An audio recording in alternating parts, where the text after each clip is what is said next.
let me just speak from the heart, speak from my gut, and really not have anything prepared, but just tell you what's worked for me. And maybe some of the stuff that's worked for me might work for you now, currently, presently, as you guys have your goals and ambitions, NBA championship, MVPs in this room, things like that. But then further on down the line, as you guys continue to live your life. The first thing I would just want to say is this idea and this notion that you can be anything you want, you can accomplish anything you want, right? We hear that. You've heard that from the time you were little boys. You hear that now. You're already incredibly accomplished. You can win an NBA championship, MVP of the league. You could become president. You could become governor. You could be in entertainment. You could do Charles, and you could do Shaq. You could do that. You could do whatever you want to do. You guys know that. The thing that has worked for me is to remember the hard times. So, and I'm sure you guys all have your processes. And again, I'm going to tell you what's worked for me.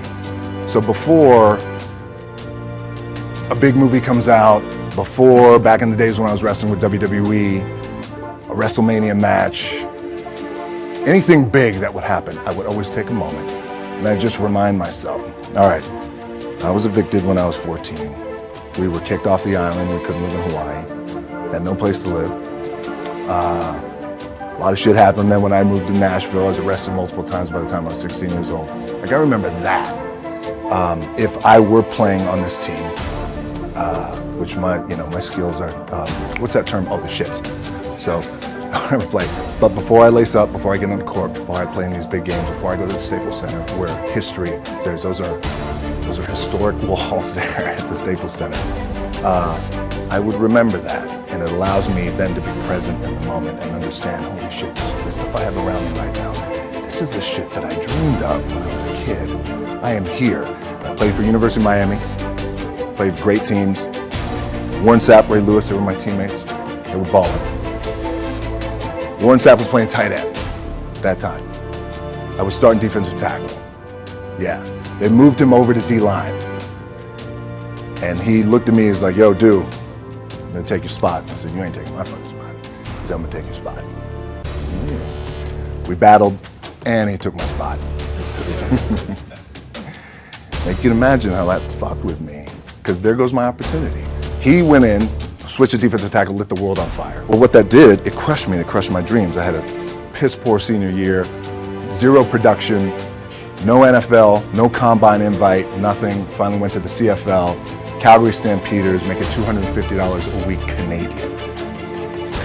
I had to send that shit home to my wife at that time.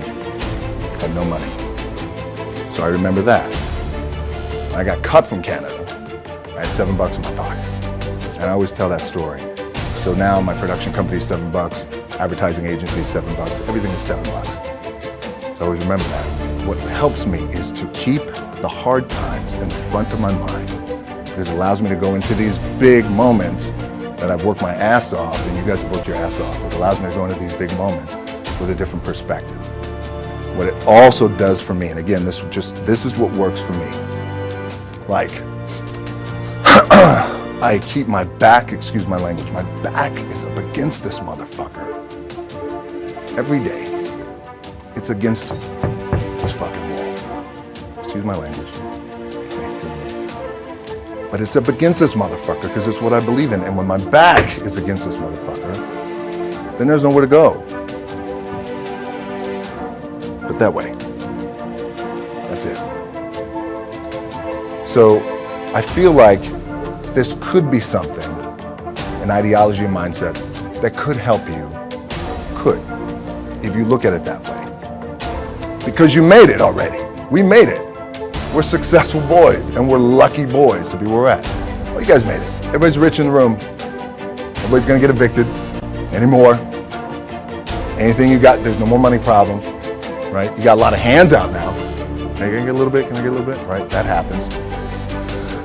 But when you make it, for me, I need this. I need this. So every day, my back is up against this motherfucker, and this is how I operate. Now, doesn't mean you don't smile, doesn't mean you don't laugh and joke, right? You're happy, I'm a happy guy. But when it comes to business and when it comes to executing, it's up against this. And I got to go that way. And I don't give a fuck who is in front of me. They're not going to stop me.